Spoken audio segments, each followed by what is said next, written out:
Welcome to Strategy Saturday. I'm Charles Crillo, and today we're going to be discussing understanding off-market apartment buildings. Have you always wanted to invest in real estate but didn't have the time, didn't know where to find the deals, couldn't get the funding, and didn't want tenants calling you? Since 2006, I've been buying income-producing properties in great locations that provide us with consistent passive income while we wait for appreciation in the future and take advantage of tax laws while we're waiting. And unlike your financial advisor, we invest alongside our investors in every property we purchase. Check out investwithharborside.com. If you like the idea of investing in real estate, if you like the idea of passive income, partner with us at investwithharborside.com. That's investwithharborside.com. Spend a little time online browsing websites or investment summaries of different real estate syndicators, and you'll probably see the term off-market mentioned. This is normally considered a selling point when the firm is looking for investors. But what does off-market really mean? In this episode, I'm discussing commercial multifamily properties, that's 5+ units.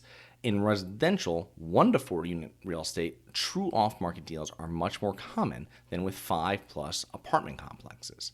When you're selling an apartment complex, there are a few different listing options you can choose.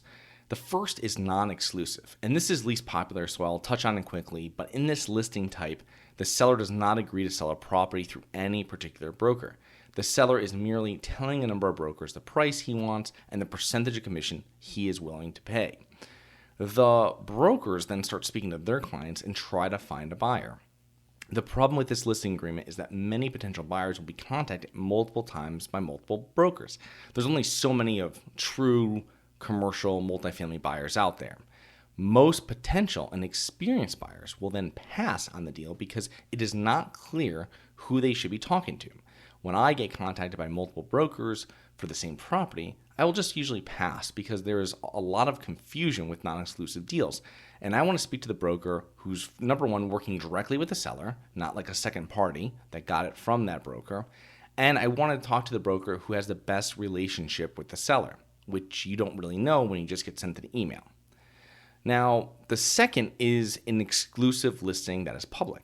And if you've ever listed a house for sale with an exclusive listing and the agent put it on the MLS, you just agreed to a public exclusive listing.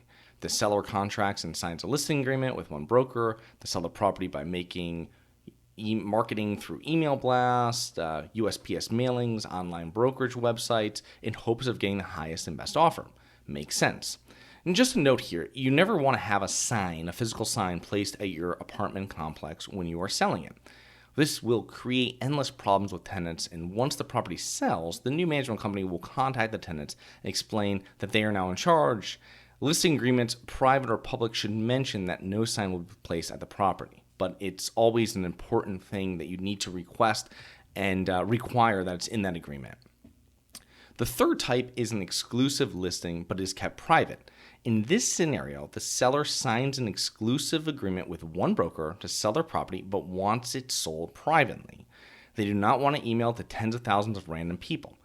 And this is what most investors consider an off-market deal because it's not publicly advertised and marketed to the masses. The listing, however, will be emailed to hundreds, maybe thousands of investors in their CRM.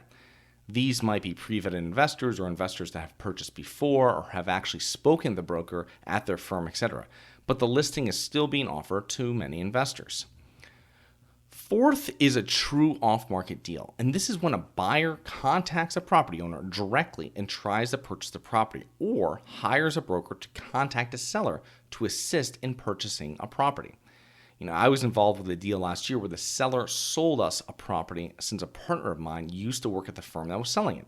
And that was a true direct to seller off-market deal. Now, one caveat I want to make is just because something is off-market in the 5+ multifamily space, don't believe that you're going to get a deal.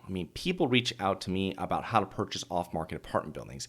And yes, you might be able to get a minor discount, but most sellers, especially in larger complexes, are very savvy and sophisticated. Whenever I have spoken to owners directly, they always have a broker that they've spoken to in the past, and that broker told them they could get like 25% more or something ridiculous to get the listing. And it's a long-term play when trying to buy direct. It is much different than single family where you find someone behind on taxes and their utilities are just shut off and a wholesaler offers them 50% of the property's value and settles at 60%. Completely different sellers, completely different situations. With 5+ multifamily going direct, you're hoping to purchase the property for market price without getting into a bidding war. And that's the big thing. You can go in there and there's hopefully not going to be someone else there to one-up you at the bidding and get into some sort of best and final.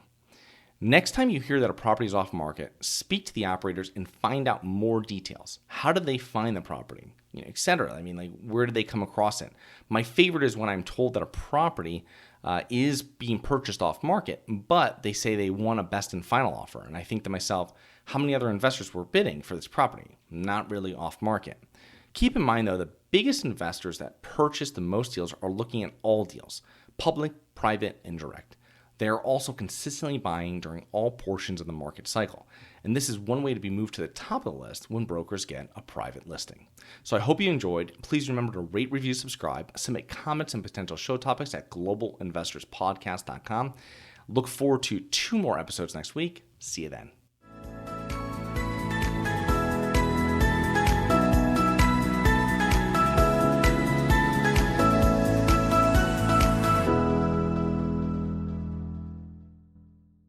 Nothing in this episode should be considered specific, personal, or professional advice. Any investment opportunities mentioned on this podcast are limited to accredited investors. Any investments will only be made with proper disclosure, subscription documentation, and are subject to all applicable laws. Please consult an appropriate tax, legal, real estate, financial, or business professional for individualized advice. Opinions of guests are their own. Information is not guaranteed. All investment strategies have the potential for profit or loss. The host is operating on behalf of Syndication Superstars, LLC exclusively.